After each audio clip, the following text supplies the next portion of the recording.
İstiklal Marşı. Korkma, sönmeden sabahlarda yüzemez sancak. Sönmeden yurdumun üstünde düzemen sunacak. O benim milletimin yıldızıdır parlayacak. O benim milletimin direncak. Çatma, kurban olayım ciğerini ey nazlı hilal. Kahraman ırkıma bir gülle bu şiddet bu celal. Sana olmaz dökülen kanlarımız sonla helal. Hakkıdır hak adamın milletimin istiklal. Ben ezelden beri düğün yaşarım, düğün yaşarım. Hangi gemici dumanlar engin vuracak, şaşarım. Temizlemişler gibiyim ben dileçiler aşarım.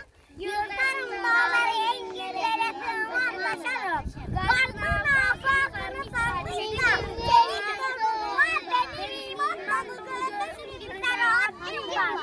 Korkma, nasıl böyle bir iman var? Medeniyet dediğinde geçiş arkadaş,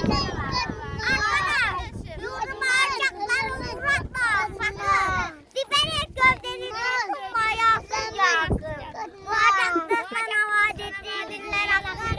Kim bilir belki yarınlar yarından ayakır. Bastığın elleri toprak diyerek yanına. Tanı, işin altındaki yüzlerce tefessiz yakanı. Sen şehit olsun, İngilizce yazıktır atanı. Vermedin rüyaları, sen de bu cennet vatanı. Kim bu cennet vatanın uğruna iftira? Sevdamı kıracak toprak tutsun başına. Canı, cananı, bütün varlığına kullara. Eklesin tek vatanından beri dünyada dura. Ruhumuzdan ne ilahi, kurtulacak emeli. Sevmesin muhabbetini, gözüne namahremini. Ve ezanlar işaretleri dini temeli. Ebedi yolculuğun üstünde beni inlemeli.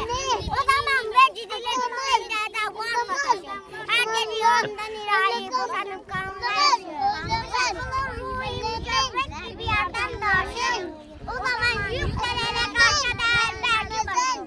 Dalgalan de şafaklar gibi ey şanlıylar. Orkuna kutluğuna kanları bu renkleyler. Ebediyen tanırım, okuma yok izmiler. Hakkıdır hür yaşamış bayramın hürriyet. Hakkıdır hak adamın milletimin istiklal. Maşallah.